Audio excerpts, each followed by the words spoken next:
2020년 7월 10일 여름 기도의 용사가 되자 여기용 메시지와 기도의 시간 시작하겠습니다. 본문 말씀 읽겠습니다. 사무엘상 5장 1에서 12절 말씀. 블레셋 사람들이 하나님의 궤를 빼앗아 가지고 에베네셀에서부터 아스돗에 이르니라. 블레셋 사람들이 하나님의 궤를 가지고 다곤의 신전에 들어가서 다곤 곁에 두었더니 아스돗 사람들이 이튿날 일찍이 일어나 본즉 다곤이 여호와의 궤 앞에서 엎드려져 그 얼굴이 땅에 닿았는지라. 그들이 다곤을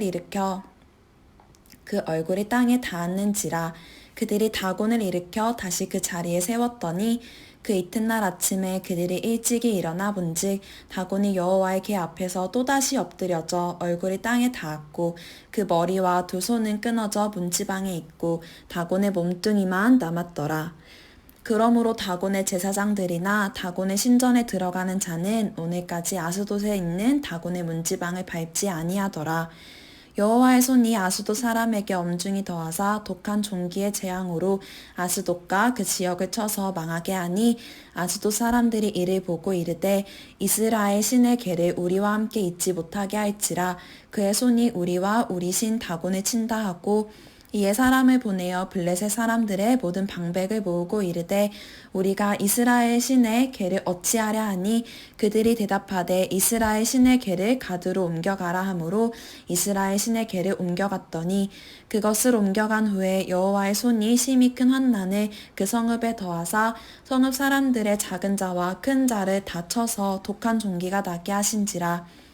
이에 그들이 하나님의 궤를 에그론으로 보내니라.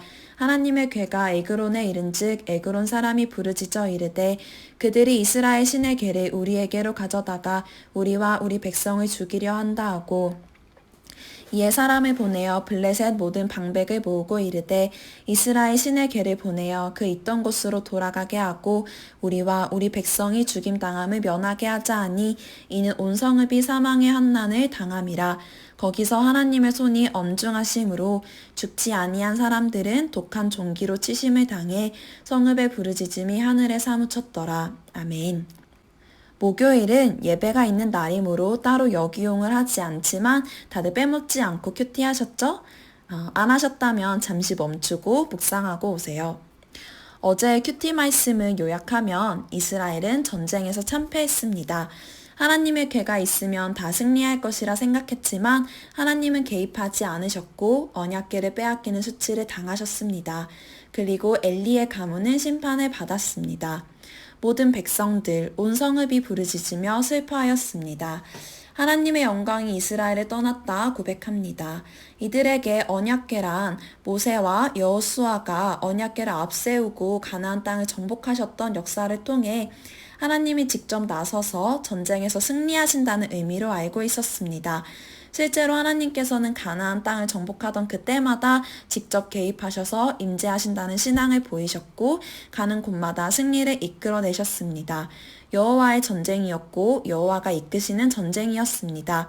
그런데 지금의 이스라엘 백성들은 하나님의 임재에 대한 믿음 없이 단순히 언약궤를 가져가며 적군을 물리치실 것이란 오해를 한 것입니다. 하나님이 허락하시는 전쟁이 아니라 그저 수단으로 이용한 것이 그들의 참패의 원인이었습니다. 이런 배경 설명을 바탕으로 오늘 말씀을 들어가려고 하는데요. 큐티 묵상할 때 정석처럼 첫째, 말씀에 나타난 하나님 살펴보기, 둘째, 말씀에 나타난 사람들의 반응 살펴보기로 이루어져 있습니다. 묵상하고 메시지를 들으시면 더 풍성할 거예요. 시작하겠습니다. 1절, 하나님의 궤는 에베네셀 전쟁에서 참패하고 블레셋 땅 아스돗으로 옮겨집니다. 여기서 하나님에 대한 성품을 발견하게 되는데요. 홀로 영광받기 합당하신 하나님께서는 단순히 수단으로 이용한 이스라엘 백성에 대한 심판으로 본인의 임재를 뜻하는 언약궤를 빼앗김을 허락하셨습니다. 스스로 낮아짐을 선택하셨고 굴욕을 당할 수 있는 시간으로 가신 것입니다. 이를 보면 하나님은 자신의 백성들이, 자녀들이 잘못된 길을 갈 때에 무력으로 막아서시고 못하게 막으시는 게 아니라 실패할 수 있는 시간을 허락하십니다. 또한 아버지가 자녀를 바르게 교육하기 위해 자리를 떠나신 것, 임재를 잠시 가리우신 것은 하나님께서 자녀에게 그 의미를 생각할 수 있는 시간을 주신 것입니다. 이스라엘 백성들은 처음으로 하나님의 부재를 겪는 시간을 보냈는데요. 그간은 매일 만나를 먹이시고 돌보시고 임재하시는 하나님이 함께했다면 뚜렷하게 하나님의 임재가 사라진 상황 속에서 이스라엘 백성들에게는 바른 성찰이 있었을까요? 네, 주말에 큐티를 하면은 알게 되실 거예요. 이어지는 얘기가 흥미진진한답니다. 네, 오늘의 큐티로 돌아와서 하나님의 부재를 이스라엘 백성에게는 허락하셨고 블레셋 땅에서는 홀로 그 전지전능하신 존재감을 드러내십니다. 3절과 4절을 살펴보면 블레셋 사람들에게는 언약궤가 전리품이자 기념품입니다. 단순한 금품과는 달리 언약궤는 이스라엘의 신을 상징하는 전리품입니다. 그들의 신 다곤이 이스라엘의 신을 제압한 것으로 기념할 만한 일이었고 또 다곤이 자신들에게 승리를 안겨주었다고 믿었기에 이 감사의 제물로 바쳐 자신들이 숭배하는 다곤이 이스라엘의 신보다 더 강함을 보이려는 상징적인 행위였습니다. 다곤 신 앞에 언약궤를 가져다 두었는데 이상한 일이 반복되고 있습니다. 첫날은 다곤이 언약궤 앞에 엎드려져 얼굴이 땅에 닿아 다시 일으켜 세웠는데 다음 날은 아예 다곤 신상이 처참히 망가진 모습으로 엎드려져 있는 것을 확인합니다. 그들은 엎드려져 있는 다곤 신상의 경고를 보았을 때 또 그 다음날 처참히 여러 조각난 다곤 신상을 보았을 때 하나님의 힘을 확인하고 언약궤를 돌려보냈어야 합니다. 이들은 전쟁할 때 무능해 보이던 언약궤가 그랬으리라고는 상상을 하지 못했던 것이죠. 그저 다곤 신상을 다시 원위치함으로 본인들의 승리를 확신하려 하였지만 하나님은 그 힘을 숨기지 않으셨습니다. 이를 통해 우리는 하나님께서 하나님의 이름이 저평가됨을 그대로 두지 않으시고 이와 같은 능력을 드러내시어 살아계신 하나님이심을 스스로 증명하십니다. 경고를 하였지만 깨닫지 못하는 블레셋 족속에게 여호와의 손이 더욱 엄중히 임했습니다. 더 무거운 재앙이 찾아왔으며 잘 낫지 않는 심한 피부 질환, 독한 종기가 이들을 뒤덮었습니다. 아스돗이 망할 정도로 심한 타격을 입었습니다. 아스돗이 망하고 또 옮겨가 가드가 망하고 마지막 에그론까지 언약궤를 다른 지역으로 옮겨 재앙을 피하려 할수록 여호와의 손은 더 엄중히 임하셨고 더 큰 재앙이 가득해졌습니다. 여호와의 이름을 능멸함으로 당한 하나님의 심판을 깨닫고 회개했다면 용서받고 재앙으로부터 더 빨리 벗어날 수 있었겠지만 이들은 오히려 거듭 우매한 선택을 반복하며 여호와를 능멸하는 죄를 지음으로써 더 큰 환난으로 고통받았습니다. 여호와의 궤가 옮겨가는 곳마다 더 심한 재앙이 임하고 있다는 것은 블레셋 사람들에게 여호와가 참 하나님인 것을 깨닫게 하기 위함이었습니다. 우연히 발생한 일로 여겼으나 가드를 거쳐 에그론까지 넘어가며 아스돗 독종 사건이 우연이 아님이 드러났습니다. 블레셋의 재앙은 출애굽 당시 애굽의 10가지 재앙과 닮았습니다. 10가지 재앙이 임하자 어떻게든 부인하려 온갖 힘을 다했으나 마침내 굴복하고 이스라엘 백성을 애굽에서 내보냈습니다. 그들처럼 블레셋도 드디어 하나님의 역사를 인정하고 언약궤를 돌려보내어 죽임을 명쾌하자고 제안합니다. 돌려보내지 않으면 더 심한 재앙이 지속적으로 임할 것이라는 판단이 드디어 선 것입니다. 이 사건을 통해 하나님께서 통치하시는 범위가 이방 땅에도 있음을 확인하게 됩니다. 이스라엘 백성이 생각했던 것처럼 여호와는 오직 이스라엘만을 위해 존재하시는 분이 아닙니다. 블레셋에게 다곤이 있었던 것처럼 다들 하나씩 가지고 있는 신이 아니라는 겁니다. 하나님의 통치는 무한합니다. 이 땅을 넘어서 온 우주 피조물을 통치하시는 분이십니다. 하나님은 인간의 무력 앞에 좌절하시는 무능한 분이 아니시며 손상된 영광을 스스로 회복하실 수 있는 분이십니다. 네, 첫 번째 대지를 정리하려 합니다. 여러분은 오늘 말씀을 묵상하며 어떤 하나님을 만나셨나요? 제가 만난 하나님은 자녀의 바른 교육을 위해 실패를 허락하시는 분이시며 잠시 임재를 우리에게로부터 가리시기도 하십니다. 하나님의 부재를 허락하는 때도 있습니다. 그리고 우리 눈앞에는 직접 보이지 않더라도 하나님은 늘 살아계시며 역사하시는 분이십니다. 하나님의 영광이 땅에 떨어져 보일지라도 하나님은 홀로 그 영광을 드러낼 수 있는 분이시며 세계 만물을 심판할 수도 용서할 수도 있는 힘을 가지신 분이십니다. 하나님은 믿는 자들만을 위한 신이 아니라 믿지 않는 온 우주 만물을 통치하시는 분이십니다. 어제 설교해 주셨던 말씀처럼 성경을 보면서 바른 진리가 무엇인지, 성경이 나타내는 하나님이 어떤 분이신지를 살펴보고 나에게 이런 하나님이 살아계시는지 돌아보는 시간을 가졌으면 좋겠습니다. 엘리가 통치하던 시대, 그들은 하나님과 인격적인 교제가 아니라 선조들이 했던 행위만 기억하고 하나님을 그저 수단으로 삼았습니다. 인격적으로 하나님과 교제하지 못한 이스라엘의 우를 범하지 말고 우리는 성경에 나온 하나님을 나의 하나님으로 받아들이는 시간을 갖길 원합니다. 하나님은 나에게 어떤 실패를 허락하셨는지, 잠시 하나님이 부재하는 것처럼 느껴진다면 왜 그렇게 하셨을지, 살아계신 하나님의 통치가 느껴지는 삶의 영역이 어디인지 기도하며 깊이 있는 관계를 맺어가길 축복합니다. 두 번째는 짧습니다. 마저 집중해서 들어주세요. 블레셋 사람들이 언약궤를 마주하고 나타내는 반응에 대해서 살펴봅시다. 그들의 반응을 두 개로 요약하면 두려움과 회피입니다. 먼저 두려움 파트입니다. 말씀을 눈으로 살펴봐 주시고요. 그들은 다곤 신상이 망가지고 독한 종기로 온 백성이 고통받는 시간을 보내며 가장 두드러진 반응을 보이는 게 바로 두려움입니다. 다곤이 넘어졌던 문지방을 이후에도 밟지 못하고 이스라엘의 신이 우리를 죽이려 한다는 두려움에 사무치게 울부짖었습니다. 제3자의 입장에서 여러분이 생각할 때 블레셋 사람들의 올바른 반응은 무엇일까요? 하나님의 심판을 맞닥뜨렸을 때 어떤 반응을 보여야 할까요? 하나님께서 역사하실 때 어떤 마음이셨을까 생각해 보자면 단순히 두려움에서 그치는 것이 아니라 하나님께 대한 경외심이 생기길 바라셨을 것입니다.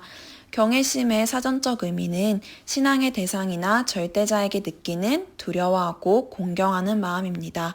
심판의 순간을 통해 두려움을 느끼지만 그렇기에 더더욱 절대자에 대한 바른 지식을 깨닫고 하나님을 받아들이는 것을 원하셨을 것 같습니다.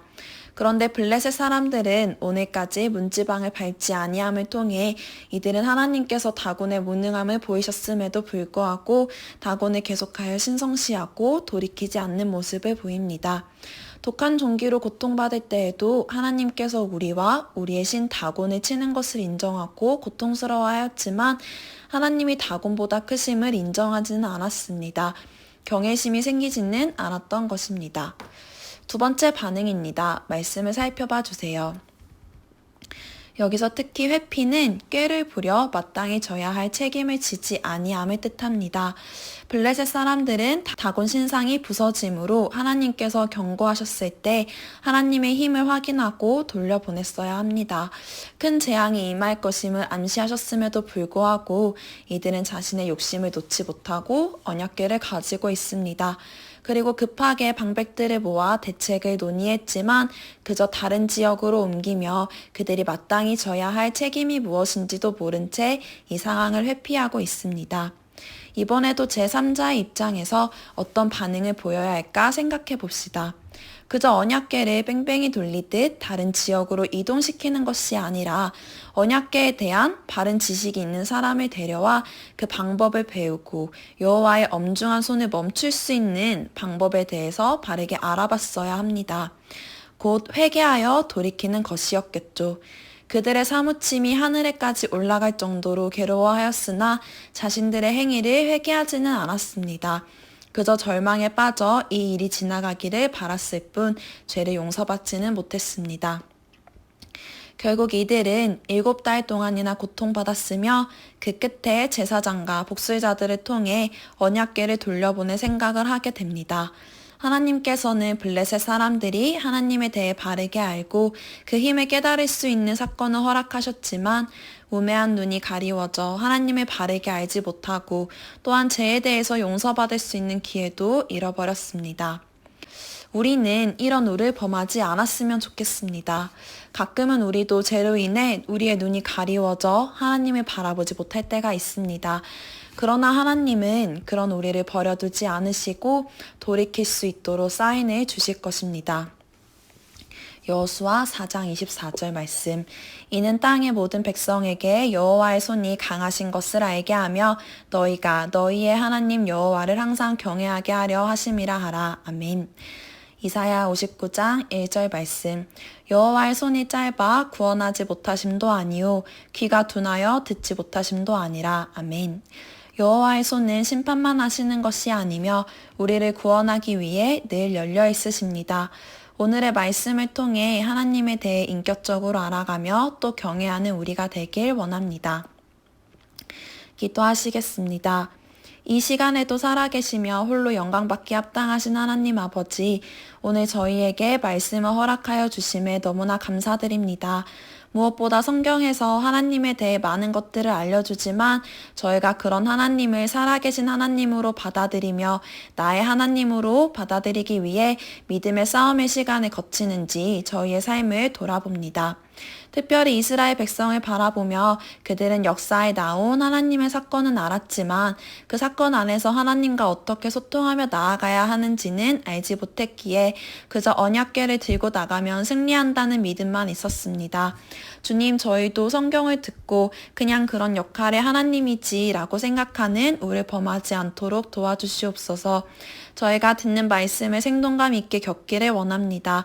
우리의 삶에서 살아 역사하시는 하나님을 간구하며 또 느끼는 모든 서대문 지체들이 될 수 있도록 허락하여 주시옵소서. 또한 주님, 블레셋 사람들은 하나님께로 돌이킬 수 있는 기회를 허락하셨으나 그들의 마음 가운데에 하나님을 바르게 알지 못하여 그저 두려운 마음만 있었습니다. 주님, 저희의 마음 가운데에 혹여나 하나님에 대해 잘못 알아서 두려운 마음만 가지고 있는 지체가 있다면 그를 경외심으로 바꾸어 주시기를 간절히 기도드립니다. 그저 단순히 하나님은 심판하시는 분이 아니라 하나님은 언제나 우리에게 구원을 베푸시는 분이시며 우리가 돌이키기를 원하시는 분이십니다. 우리 지체들의 마음 가운데에 하나님께서 나의 아버지가 되어주시고 나의 삶 가운데 항상 함께하여 주신다는 경외심을 허락하여 주세요. 주님, 저희가 가끔 죄로 말미암아 하나님으로부터 도망치고 나의 삶을 바르게 바라보지 못할 때가 많이 있사오니 회피하는 마음이 아니라 참 하나님 앞에서 이 죄를 어떻게 바라봐야 하고 이 죄로부터 벗어나기 위해 어떤 삶을 살아야 하는지 또 하나님께서 나의 삶 가운데 어떻게 역사하여 도와주시는지를 기대하며 회개하는 시간을 가질 수 있도록 주님 도와주시옵소서. 이 여름 기도의 용사 시간을 통해서 하나님을 깊이 있고 인격적으로 만나는 시간이 되도록 허락하여 주시고 말씀을 묵상하고 기도하는 시간이 정말 기쁨이 되어 하나님 앞에 간증과 은혜가 넘쳐나는 방학의 시간이 되도록 허락하여 주시옵소서. 그리하여 함께 여름 수양회를 소망하며 살아계신 하나님을 만나는 역사가 흘러 넘치도록 부어주시옵소서. 지체들과 만날 때 하나님과 함께하는 기쁨을 나누고 싶어서 그 은혜를 흘려보내는 역사가 있도록 함께하여 주시옵소서. 야고보서 5장 15절 말씀. 믿음의 기도는 병든 자를 구원하리니 주께서 그를 일으키시리라. 혹시 죄를 범하였을지라도 사하심을 받으리라. 아멘. 사회 가운데 마음 아픈 일들이 계속되어 일어나고 있습니다. 그 가운데에서도 코로나가 세계적으로 계속된 확산세에 있습니다. 치료받는 자들, 목숨 걸고 돌보는 의료진들, 이미 목숨을 잃은 사람들 한 명 한 명 임재하여 주사 위로하여 주시고 구원하여 주시옵소서. 특별히 나라별 봉쇄가 풀리면서 마음이 해이해져 파티를 연다던가 여행을 가는 등 사회적 문제가 많이 발생하고 있습니다. 모두가 마음을 모아 끝까지 함께 노력할 수 있기 원하며 이 시간에도 고통받는 자들을 기억하게 하소서. 이 가운데 그리스도인으로서 어떻게 모임을 이뤄가야 할지 지혜가 필요한 상황입니다. 다음 학기도 비대면 수업이 확정된 상황 속에서 저희가 사회적 본을 보이면서 깊이 있는 관계성을 맺을 수 있도록 지혜를 부어 주시옵소서. 그리고 중국과 일본이 홍수로 많은 이재민과 또 사망자가 발생했습니다.